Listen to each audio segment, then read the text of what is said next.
स्वागत है आप सभी का हमारे चैनल पर। पिछली वीडियो में हमने आपका जो चैप्टर किया था वो था बंगाल विभाजन और स्वदेशी आंदोलन। उसके हमने सारे क्वेश्चंस कर लिए थे, काफ़ी चीज़ें वहाँ पर हमने डिस्कस भी की थी। आज की इस वीडियो में हम आपका एक नया टॉपिक करेंगे और आपका टॉपिक है कांग्रेस के बनारस, कलकत्ता और सूरत अधिवेशन। देखिए, कुछ सेशन जो हैं कांग्रेस के बहुत ही इम्पोर्टेंट हैं, तो यहाँ पर हम एक बार इस चैप्टर में इनके जो प्रश्न हैं जो पूछे गए हैं कई बार, उनकी हम यहाँ पर चर्चा करेंगे। और ये आपका एक छोटा सा ही टॉपिक है, इसे हम आराम से कवर कर लेंगे। और जो पिछला टॉपिक था आपका बंगाल विभाजन और स्वदेशी आंदोलन, उसकी PDF आपको हमारे टेलीग्राम चैनल पर मिल जाएगी। तो आप करियर क्लासेस RAS नाम से जो टेलीग्राम चैनल है उसे ज़रूर ज्वाइन कर लें। तो आइए शुरुआत करते हैं अपने पहले प्रश्न के साथ।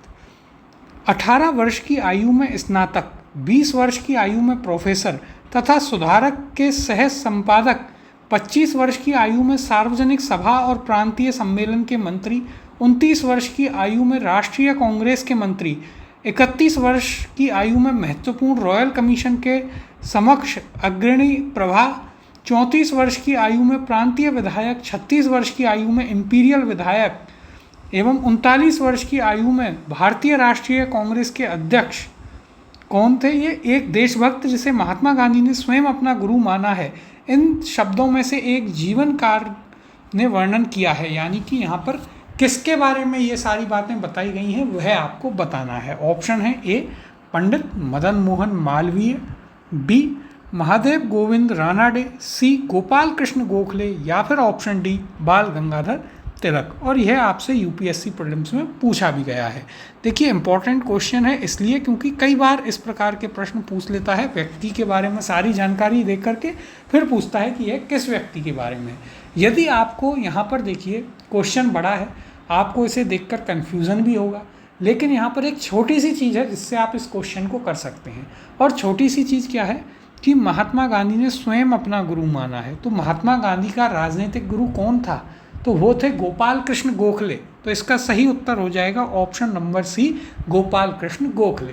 तो देखिए, इस प्रकार से क्वेश्चन जितना बड़ा होगा उसे सॉल्व करना उतना ही आसान है। आपको सिर्फ एक छोटी सी चीज़ पकड़नी है और आपका क्वेश्चन वहाँ पर सॉल्व हो जाएगा। अब देखिए, यहाँ पर हम यदि चर्चा करें गोपाल कृष्ण गोखले की, तो देखिए गोपाल कृष्ण गोखले का जन्म 9 मई 1866 को रत्नागिरी महाराष्ट्र में। कहाँ हुआ था जन्म? रत्नागिरी महाराष्ट्र में, एक ब्राह्मण परिवार में। 1884 में BA पास करने के बाद वह रानाडे द्वारा स्थापित दक्कन शिक्षा संस्थान दक्कन एजुकेशन सोसाइटी में सम्मिलित हो गए। 20 वर्ष तक इस सभा की सेवा भिन्न भिन्न रूपों में की। कभी अध्यापक, फिर फर्ग्यूसन कॉलेज पूना के प्राध्यापक के रूप में, जो कि बाल गंगाधर तिलक ने स्थापित किया। पहली बार 1889 में इलाहाबाद कांग्रेस अधिवेशन के मंच से राजनीति में भाग लिया। 1897 में उन्हें और वाचा को भारतीय व्यय के लिए नियुक्त वेलबी आयोग के सम्मुख साक्ष्य देने के लिए कहा गया। 1902 में वह बम्बई के संविधान परिषद के और कालांतर में इंपीरियल लेजिस्लेटिव काउंसिल के लिए चुने भी गए। अपने राजनीतिक दर्शन के वह सच्चे उदारवादी थे। वह समभाव और मृदु न्याय प्रियता में विश्वास रखते थे। उन्हें पूर्ण विश्वास था कि देश का पुनरुद्धार राजनीतिक उत्तेजना के बवंडरों में नहीं हो सकता। वे साध्य और साधन दोनों की पवित्रता में विश्वास करते थे। इन्हीं कारण उनसे महात्मा गांधी उनसे प्रभावित हुए और उनके राजनीतिक शिष्य बन गए थे। तो देखिए, कुछ चीज़ें आपको याद रखनी है गोपाल कृष्ण गोखले के बारे में।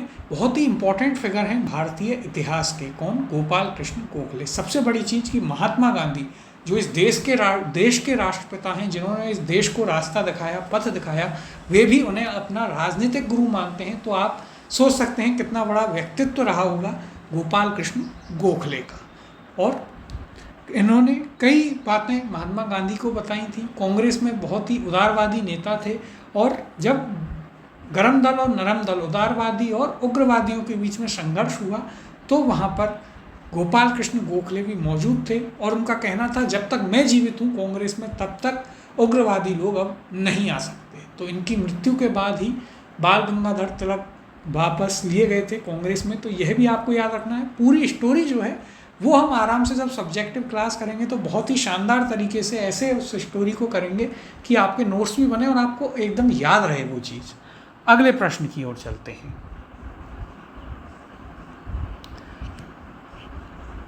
गोपाल कृष्ण गोखले ने कांग्रेस के लिए अधिवेशन में अध्यक्षता की। ऑप्शन है ए 1902 में, बी 1905 में, सी 1906 में या फिर ऑप्शन डी 1909 में। तो देखिए इसका सही उत्तर है ऑप्शन नंबर बी 1905। 1905 में कहाँ होता है अधिवेशन?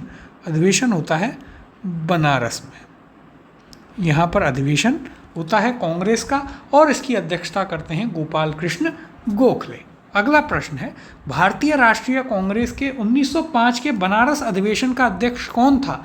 ऑप्शन है आपके पास ए सुरेंद्रनाथ बनर्जी, बी फिरोज शाह मेहता, सी गोपाल कृष्ण गोखले या फिर ऑप्शन डी दिनशा वाचा। इसका सही उत्तर है option number C Gopal Krishna Gokhale.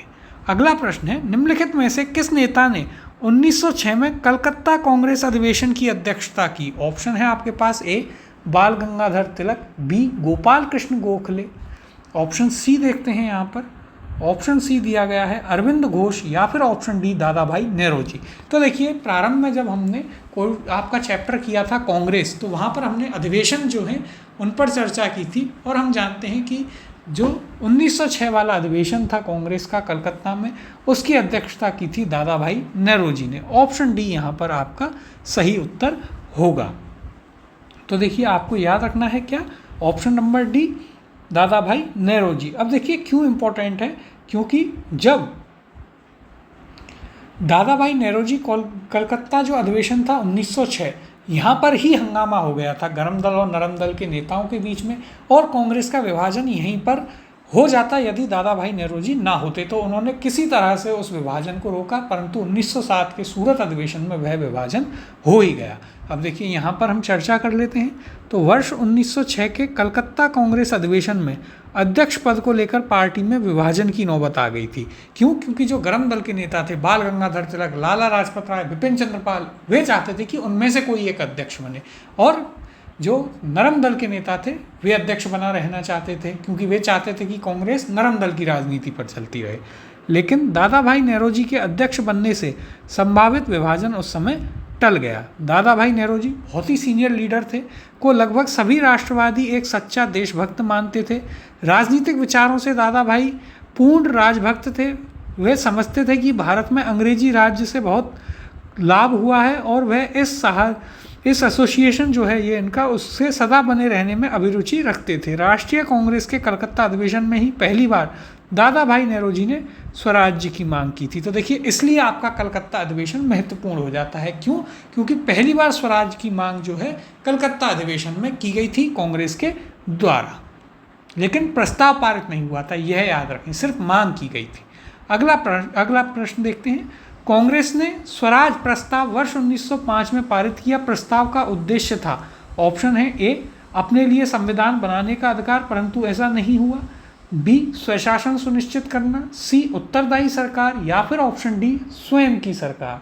तो देखिए यहाँ पर यदि हम देखें तो आपको याद रखना है कि यह आपका एक डिलीटेड क्वेश्चन है।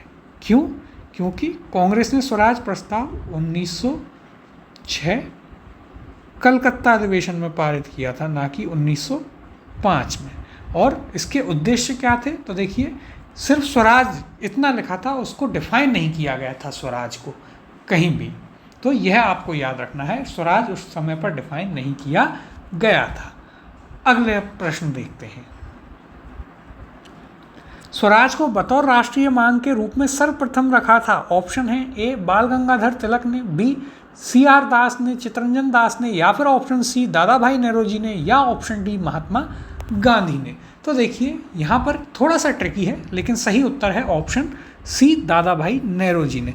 अब कई लोगों को लग सकता है कि बाल गंगाधर तिलक ने रखा था राष्ट्रीय स्तर पर, लेकिन यह गलत है। राष्ट्रीय स्तर पर दादा भाई नेरोजी ने रखा था। कब? जब 1906 का कलकत्ता अधिवेशन हुआ था, वहाँ पर कांग्रेस का कौन सा अधिवेशन? कलकत्ता अधिवेशन, कलकत्ता सेशन जो हुआ था उसमें रखा था और कांग्रेस ने यदि प्रस्ताव पारित कर दिया यानी कि राष्ट्रीय स्तर पर वो चीज़ हो चुकी है। तो यह आपको याद रखना है, इसलिए थोड़ा सा ट्रिकी था, तो एक इम्पॉर्टेंट क्वेश्चन है, याद रखना है।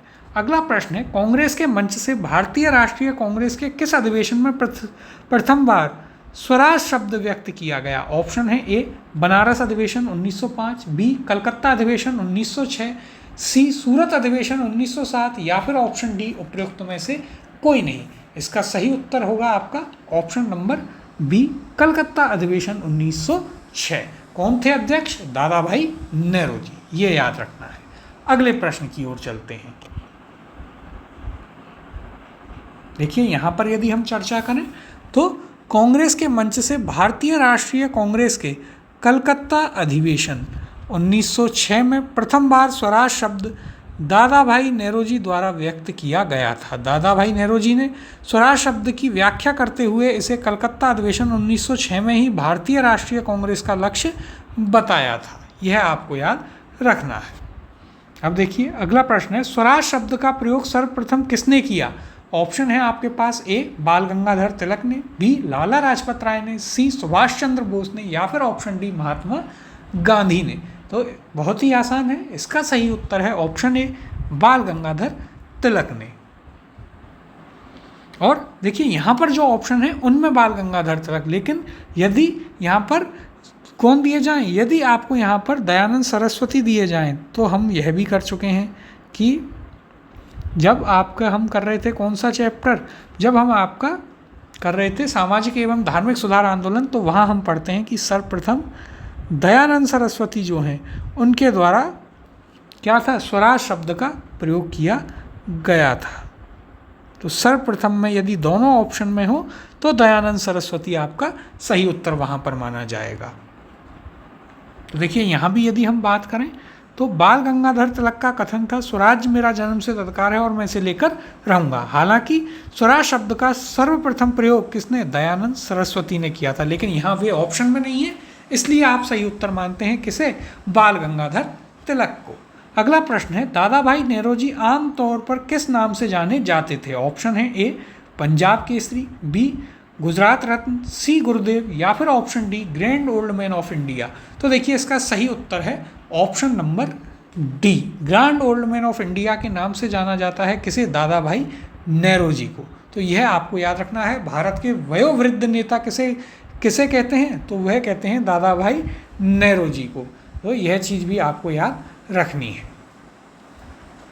अब देखिए यहाँ पर यदि हम चर्चा करें तो दादा भाई नेहरू जी को लोग श्रद्धा से भारत के वयोवृद्ध नेता यानी कि grand old man of India के नाम से जानते हैं। 1892 में वे पहले भारतीय थे जो उदारवादी दल की ओर से फिन्सबरी से ब्रिटिश संसद के सदस्य चुने गए। तो देखिए बहुत ही इंपॉर्टेंट फैक्ट दादा भाई नेहरू जी के बारे में।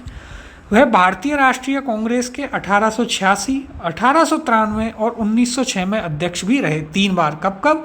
1886, 1893 और 1906। फिर देखिए CY चिंतामणि ने दादा भाई नेहरू जी के विषय में कहा था कि भारत के सार्वजनिक जीवन को अनेक बुद्धिमान और निस्वार्थ नेताओं ने सुशोभित किया है, परंतु हमारे युग में कोई भी दादा भाई नेहरू जी जैसा नहीं था। और दूसरी ओर गोपाल कृष्ण गोखले क्या कहते हैं? यदि मनुष्य में कहीं देवत्व है तो वह दादा भाई में है। तो देखिए कितनी बड़ी बातें उनके बारे में कही गई हैं, दादा भाई नेहरू जी के बारे में। कुछ इंपॉर्टेंट चीज़ याद रखनी है। क्या सबसे इम्पोर्टेंट? 1892 में वे पहले ऐसे भारतीय बने जो फिन्सबरी से ब्रिटिश संसद के सदस्य चुने गए। 3 बार कांग्रेस के अध्यक्ष रहे। कब कब रहते हैं? एक 1886 में, फिर 1893 में और फिर आपके 1906 में, जहाँ पर स्वराज शब्द को वो देते हैं और स्वराज का प्रस्ताव पारित किया जाता है। तो ये आपको याद रखना है दादा भाई नेहरू जी के बारे में। बहुत ही इंपॉर्टेंट फैक्ट्स हैं, कई बार पूछ लिए जाते हैं। अगला प्रश्न देखते हैं।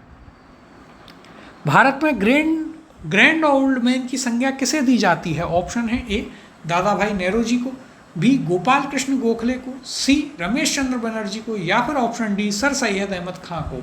तो इसका सही उत्तर है ऑप्शन नंबर ए, दादा भाई नेहरू जी को grand old man of India कहा जाता है। अगले प्रश्न की ओर चलते हैं। इनमें से किसे the grand grand old man of India के नाम से जाना जाता है? ऑप्शन है A Khan Abdul Ghaffar Khan, B WC Banerjee, C Dadabhai Nehru ji, या फिर ऑप्शन डी मोतीलाल नेहरू। तो देखिए हम सभी जानते हैं उत्तर है option C Dadabhai Nehru ji. Khan Abdul Ghaffar खां को किस नाम से जानते हैं? फ्रंटियर गांधी के नाम से। किसे? खान अब्दुल गफ्फार खां को। अगला प्रश्न है निम्नलिखित में से कौन कथन दादा भाई नेहरूजी के विषय में सत्य नहीं है? तो ऑप्शंस देखते हैं। पहला है ए उन्होंने poverty and un British rule in India पुस्तक लिखी थी। बी है उन्होंने गुजराती के प्रोफेसर के रूप में यूनिवर्सिटी कॉलेज लंदन में कार्य किया था। सी है उन्होंने बम्बई में महिला शिक्षा की नींव रखी। या फिर ऑप्शन डी है वे ब्रिटिश पार्लियामेंट के सदस्य के रूप में अनुदारवादी पार्टी के टिकट पर चुने गए थे। तो देखिए एक एक करके इन कथनों को देखते हैं। अच्छा प्रश्न है, ये आपका इंपॉर्टेंट है। तो देखिए पहला कथन है उन्होंने poverty and un British rule in India पुस्तक लिखी थी, बिल्कुल सही है।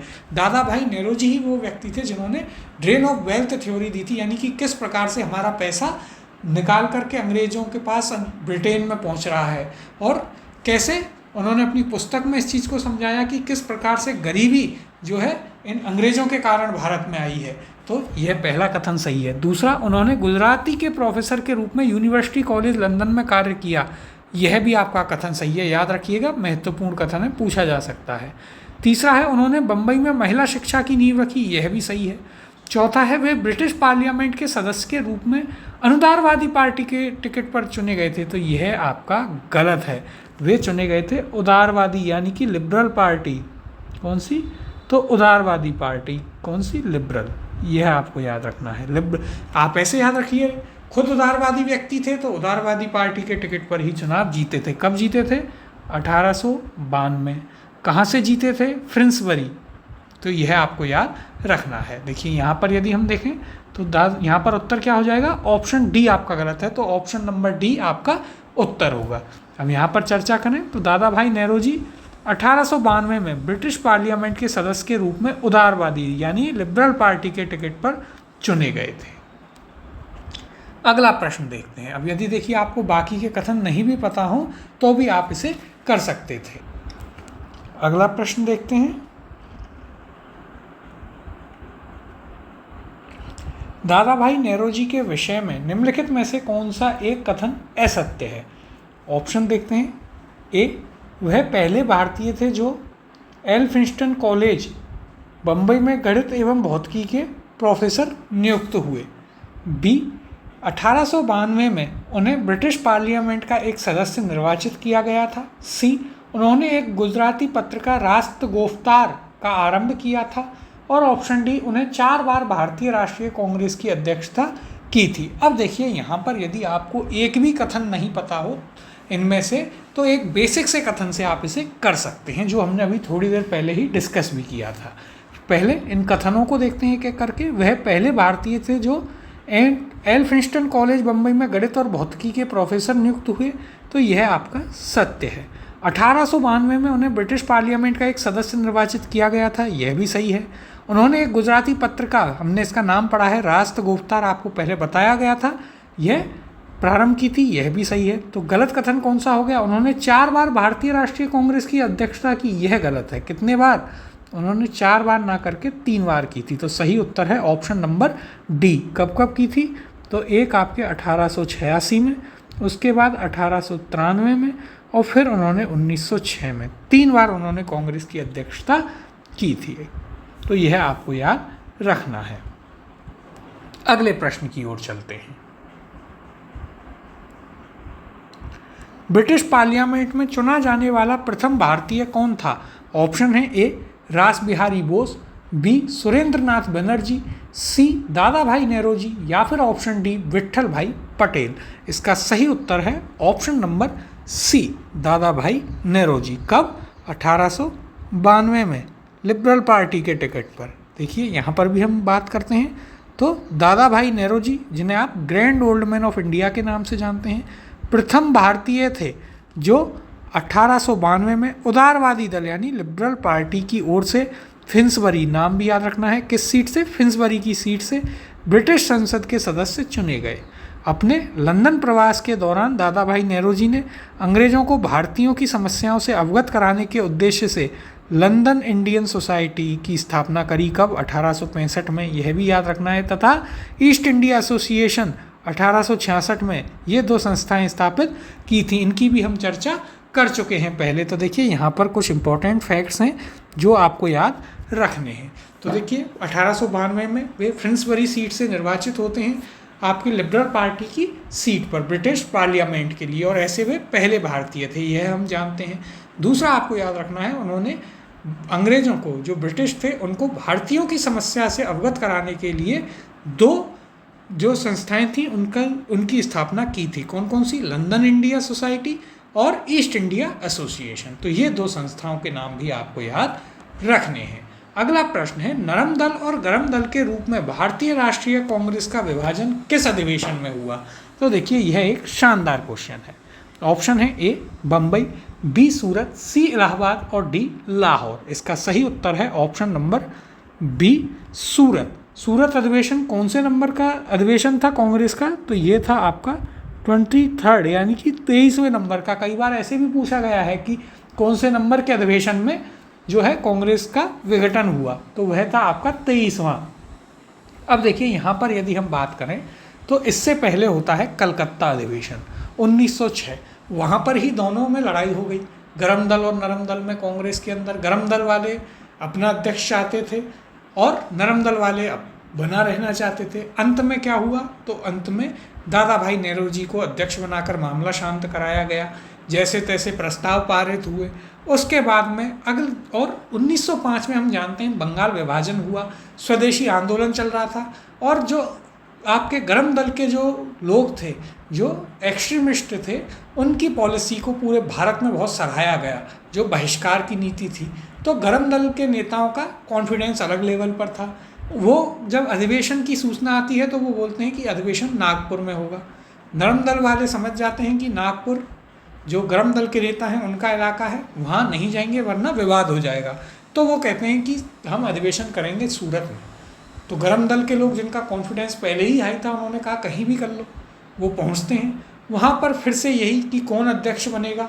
इस बार बहुत भयंकर लड़ाई होती है और अंत में ये होता है कि गरम दल के सभी नेताओं को कांग्रेस से निष्कासित कर दिया जाता है और कांग्रेस का विभाजन हो जाता है। तो ये इसकी कहानी थी। बाकी सब्जेक्ट की जब क्लास होगी तब और अच्छे से इसे सुनेंगे। अब फिलहाल यहाँ पर इसकी चर्चा करते हैं। तो देखिए वर्ष 1907 में सूरत में आयोजित कांग्रेस के 23वें वार्षिक अधिवेशन में उदारवादियों और उग्रवादियों में अध्यक्ष पद को लेकर कांग्रेस का विभाजन हो गया। उग्रपंथी किसे चाहते थे? लाला लाजपत राय को। वहीं उदारवादी किसे? रास बिहारी घोष को अध्यक्ष बनाना चाहते थे। अंततः अध्यक्ष कौन बनता है? रास बिहारी घोष इसके अध्यक्ष बनते हैं। और सम्मेलन में उग्रवादियों द्वारा वर्ष 1906 में पास कराए गए प्रस्ताव स्वदेशी, बहिष्कार, राष्ट्रीय शिक्षा और स्वशासन के प्रयोग को लेकर विवाद हो गया कि कांग्रेस ने क्या किया था पिछली बार, सिर्फ ऑन पेपर ही तो पास किए। अब जो उग्रवादी दल था, यानी कि जो एक्सट्रीमिस्ट थे, वो चाहते थे कि अब आप इसे प्रैक्टिकली एप्लीकेबल करें, आप कांग्रेस इस चीज़ को अपनाए, जगह जगह कांग्रेस के कार्यकर्ता इनमें भाग लें। तो वहाँ पर दोनों में संघर्ष हो गया और कांग्रेस का पहला विभाजन होता है 1907। आपके सूरत अधिवेशन में कौन सा अधिवेशन था? 23वां। किसने अध्यक्षता करी? तो आपको नाम भी याद रखना है। अध्यक्षता करते हैं रास बिहारी घोष। यदि आप नाम कभी भूल भी जाएं तो कैसे याद रखें? जब कहीं लड़ाई हो रही होती है तो हमें बड़ा रस आता है, तो इन्हें भी रस आ रहा था, रास बिहारी घोष। आप इस प्रकार से इन्हें याद रख सकते हैं यदि आप कहीं भूल जाते हैं। अगला प्रश्न देखते हैं। भारतीय राष्ट्रीय कांग्रेस कहाँ पर उदारवादियों एवं उग्रवादियों दो भागों में विभाजित हो गई? ऑप्शन है ए सूरत अधिवेशन 1907, बी लाहौर अधिवेशन 1909, सी कलकत्ता अधिवेशन 1911 या फिर ऑप्शन डी कराची अधिवेशन 1913। इसका सही उत्तर है ऑप्शन नंबर ए सूरत अधिवेशन 1907। कौन से नंबर का अधिवेशन था? तो यह था आपका 23वां अधिवेशन। और अध्यक्ष कौन थे? तो वो थे आपके जिन्हें रस आ रहा था, रास बिहारी घोष। अगला प्रश्न है 1907 के भारतीय राष्ट्रीय कांग्रेस के सूरत के वार्षिक अधिवेशन के अध्यक्ष थे। ऑप्शन है ए दादा भाई नेहरू जी, बी बाल गंगाधर तिलक, सी गोपाल कृष्ण गोखले, या फिर ऑप्शन डी आर.बी. घोष यानी कि कौन, रास बिहारी घोष। तो सही उत्तर है ऑप्शन डी रास बिहारी घोष। दादा भाई नौरोजी, इससे पहले वाला जो था 1906 कलकत्ता, गोपाल कृष्ण गोखले 1905 बनारस में कांग्रेस के अध्यक्ष रहे थे। अगले प्रश्न की ओर चलते हैं। भारतीय राष्ट्रीय कांग्रेस के वर्ष 1906 में विख्यात कलकत्ता अधिवेशन में 4 संकल्प पारित किए गए थे। सूरत में 1907 में हुए कांग्रेस के अगले अधिवेशन में इन चारों संकल्पों को स्वीकार करने अथवा उन्हें अस्वीकृत करने के प्रश्न पर कांग्रेस में विभाजन हो गया था। निम्नलिखित में से कौन सा एक संकल्प इन चारों में नहीं था?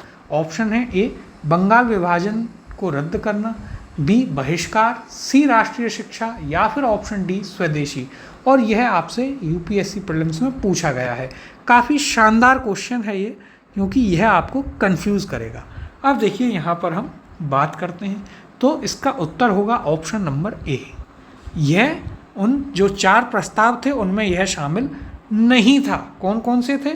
तो वो था बहिष्कार यानी बॉयकॉट, राष्ट्रीय शिक्षा, स्वशासन और स्वदेशी। ये आपके 4 थे। इनके अलावा कौन था? स्वशासन। ये आपके 4 प्रस्ताव थे। बंगाल के विभाजन को रद्द करना उसमें शामिल नहीं था, लेकिन यह आपको देखने पर लगेगा कंफ्यूज करता है, तो इसलिए यह एक इम्पॉर्टेंट और थोड़ा सा ट्रिकी क्वेश्चन था। तो देखिए यूपीएससी भी क्या करती है, सिर्फ जो आसान क्वेश्चन है उसे थोड़ा सा ट्रिकी बना देती है, जहाँ पर आपको थोड़ा सोचना पड़े, थोड़ा सा आपको दिमाग वहाँ पर लगाना पड़े, चीज़ों को कनेक्ट करना पड़े और फिर आप उस आंसर तक पहुँचें। बस यही अंतर है। और अब आरपीएससी वगैरह भी यही कर रहे हैं कि वो भी एनालिटिकल पर जा रहे हैं, और मोस्टली क्या करते हैं, जो यूपीएससी है या अदर स्टेट बोर्ड हैं, उन अदर स्टेट कमीशन है, उनके क्वेश्चंस को उठाकर यहाँ पर डाल दे रहे हैं। अगला प्रश्न है, 20वीं सदी के प्रारंभिक वर्षों में कांग्रेस में विभाजन की प्रक्रिया शुरू हुई। ऑप्शन है ए कांग्रेस आंदोलन की रणनीतियों पर, बी कांग्रेस आंदोलन के उद्देश्यों पर, सी कांग्रेस आंदोलन में लोगों की भागीदारी पर, या फिर ऑप्शन डी उपयुक्त सभी। तो देखिए यहाँ पर भी ये थोड़ा सा एनालिटिकल है। उत्तर होगा इसका ऑप्शन डी उपयुक्त सभी। कैसे? तो देखिए कांग्रेस आंदोलन की रणनीतियों पर भी विभाजन हुआ। हम देखते हैं जब सूरत स्प्लिट होता है, सूरत विभाजन होता है, तो वहाँ पर रणनीति का ही तो अंतर था। नरम दल चाहता था कि सिर्फ बंगाल तक सीमित रखें, गरम दल चाहता था कि इससे बाहर भी रखें। दूसरा है कांग्रेस आंदोलन के उद्देश्यों पर, तो वहाँ पर तो प्रस्ताव में उद्देश्य ही तो थे, इसलिए अलग हो गए। फिर कांग्रेस आंदोलन में लोगों की भागीदारी पर, तो भागीदारी पर भी काफ़ी विवाद था कि क्योंकि प्रस्ताव पारित कर लिए 1906 में, लेकिन कांग्रेस के जो नरम दल के लोग थे वे कोई पार्टिसिपेट ही नहीं कर रहा था। तो यह क्या है, ये सभी कारण थे विभाजन के। अब देखिए यहाँ पर हम चर्चा कर लेते हैं। 20वीं सदी के प्रारंभिक वर्षों में कांग्रेस के विभाजन का एक प्रमुख कारण नरमपंथियों का अपनी रणनीतियों, उद्देश्यों और आम जनता को अपने साथ रख पाने में असफल होना था। नरमपंथियों ने आम जनता के बीच कभी काम नहीं किया। नरमपंथी राजनीतिक घटनाक्रम के अनुरूप अपनी रणनीति में फेरबदल नहीं कर पाते थे। वे यह महसूस ना कर सके कि उनकी उपलब्धियों ने ही उनकी राजनीति को अव्यवहारिक बना दिया है। नरमपंथी और गरमपंथी के सोच और अनुमान पारस्परिक मतभेद के दृष्टिकोण और राष्ट्रवादी दृष्टिकोण दोनों से ही गलत थे। नरमपंथी यह समझ नहीं पाए कि सरकार गरमपंथियों के भय के कारण ही उनसे बातचीत कर रही है, और गरमपंथी यह नहीं समझ पाए कि उनके संघर्ष में नरमपंथी उनके लिए कवच का काम कर सकते हैं। और इसी कारण 1907 में सूरत अधिवेशन में कांग्रेस का विभाजन हो गया। तो देखिए यहाँ पर आपको क्या समझना है, मुख्य जो मुद्दा है वो ये है कि नरमपंथी यह नहीं समझ पा रहे थे कि जो ब्रिटिश सरकार है वो उनसे, जब पहले वो लिखते थे प्रार्थना पत्र, पिटीशन, ब्रिटिश सरकार के पास जाता था, सरकार उसे फाड़ के डस्टबिन में डाल देती थी। लेकिन अब सरकार उनसे बात कर रही थी। क्यों? क्योंकि गरम दल के जो लोग थे वो बहिष्कार कर रहे थे, ब्रिटिश सरकार को नुकसान हो रहा था, तो इसलिए वो उनसे बात कर रही थी। लेकिन गरम दल के लोग ये नहीं समझ पा रहे थे कि जो नरम दल के लोग हैं वो उनका सुरक्षा कवच है। यानी कि यदि कभी जब उनको जेल में डाल दिया जाता है गरम दल के लोगों को, तब यही नरम दल के लोग हैं जो ब्रिटिश सरकार से बात करते हैं और उन्हें जेल से छुड़ाते हैं। तो दोनों ही एक दूसरे की जो इम्पोर्टेंस है उसको नहीं समझ पाए, इसलिए दोनों में विवाद हो गया और अंत में 1907 में सूरत में कांग्रेस का विभाजन हो गया। तो ये आपके समझने की दृष्टि से बहुत ही इम्पोर्टेंट है यहाँ पर। अब अगला प्रश्न देखते हैं। निम्न कथनों को पढ़कर सही विकल्प चुनें। कथन 1, 1907 में कांग्रेस वार्षिक अधिवेशन की अध्यक्षता रास बिहारी घोष ने की थी। कथन 2 है, इस अधिवेशन में कांग्रेस 2 गुटों चरमपंथी एवं नरमपंथी में विभाजित हो गई। कथन 3 है, 1916 में वार्षिक अधिवेशन में कांग्रेस के 2 गुट चरमपंथी और नरमपंथी का विलय हो गया। इस अधिवेशन की अध्यक्षता SP सिन्हा ने की। आगे देखते हैं प्रश्न में क्या दिया है। तो देखिए ऑप्शन दिए गए हैं फिर। कथन पहला ऑप्शन है ए, कथन 1 2 3 सभी सही हैं। दूसरा है बी, कथन 1 2 3 सभी गलत हैं। सी है, कथन 1 2 सही हैं किंतु 3 गलत है। और डी है, कथन 1 2 गलत हैं किंतु 3 सही है। अब देखिए कथनों को देखते हैं हम। कथन 1 क्या कहता है, 1907 में कांग्रेस वार्षिक अधिवेशन की अध्यक्षता रास बिहारी घोष ने की थी। बिल्कुल सही है। सूरत अधिवेशन जब दोनों अलग हुए, रास बिहारी घोष को रस आ रहा था तो ये अध्यक्ष थे। दूसरा कथन है, इस अधिवेशन में कांग्रेस 2 गुटों में विभाजित हो गई। बिल्कुल सही। तीसरा है, 1916 में वार्षिक अधिवेशन में कांग्रेस के 2 गुट चरमपंथी और नरमपंथी का विलय हो गया। यहाँ तक सही है। इस अधिवेशन की अध्यक्षता SP सिन्हा ने की, यह गलत है। तो देखिए इसकी अध्यक्षता किसने की, तो इसकी अध्यक्षता की अंबिका चरण मजूमदार। मजबूत आदमी चाहिए तो मजूमदार, ऐसे आप याद रखें। किसने करी, तो इसकी अध्यक्षता की थी अंबिका चरण मजूमदार ने। यह याद रखना है। तो यहाँ पर आपका उत्तर क्या होगा, उत्तर होगा आपका ऑप्शन नंबर सी, कथन 1 और 2 सही हैं किंतु 3 गलत है। अब देखिए यहाँ पर हम इसकी चर्चा करते हैं। 1907 में कांग्रेस के वार्षिक अधिवेशन की अध्यक्षता कौन करते हैं, रास बिहारी घोष। 1907 के कांग्रेस के सूरत अधिवेशन में कांग्रेस चरमपंथी एवं नरमपंथी गुट में विभाजित हो गई। 1916 के कांग्रेस के वार्षिक अधिवेशन कहाँ होता है, लखनऊ अधिवेशन में नरमपंथी एवं चरमपंथी एक हो गए। इस अधिवेशन की अध्यक्षता अंबिका चरण मजूमदार के द्वारा की गई थी और इसमें कांग्रेस और मुस्लिम लीग भी एक साथ आ गए थे, इसलिए बहुत इंपॉर्टेंट है ये। अब अगले प्रश्न की ओर चलते हैं। भारतीय राष्ट्रीय कांग्रेस में सूरत की फूट हुई थी। ऑप्शन है ए 1905 में, बी 1906 में, सी 1907 या फिर ऑप्शन डी 1908 में। इसका सही उत्तर है ऑप्शन नंबर सी 1907 में। कहाँ, सूरत में। अब देखिए यहाँ पर देखते हैं, भारतीय राष्ट्रीय कांग्रेस की सूरत फूट वर्ष 1907 में कांग्रेस के सूरत अधिवेशन में हुई। कौन सा अधिवेशन था, 23rd, जिसमें कांग्रेस नरमपंथी और गरमपंथी 2 अलग अलग गुटों में विभक्त हो गई। सूरत अधिवेशन ताप्ती नदी, देखिए ऐसे भी पूछा जा सकता है अब डीप कि किस नदी के किनारे, ताप्ती नदी के किनारे हुआ था, तो यह आपको याद रखना है। और इसमें गरम दल का नेतृत्व किसने किया, बाल गंगाधर तिलक ने किया। तो किस नदी के किनारे हुआ था सूरत अधिवेशन, ताप्ती नदी के किनारे। अगला प्रश्न देखते हैं।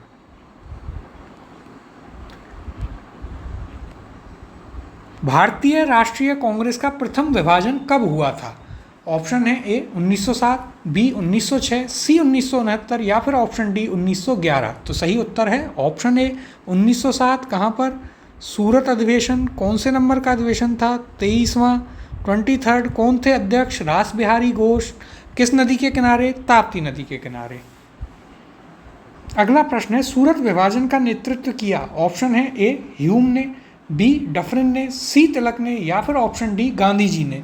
तो गरम दल का नेतृत्व कौन कर रहे थे, बाल गंगाधर तिलक। तो ऑप्शन होगा उत्तर ऑप्शन सी तिलक।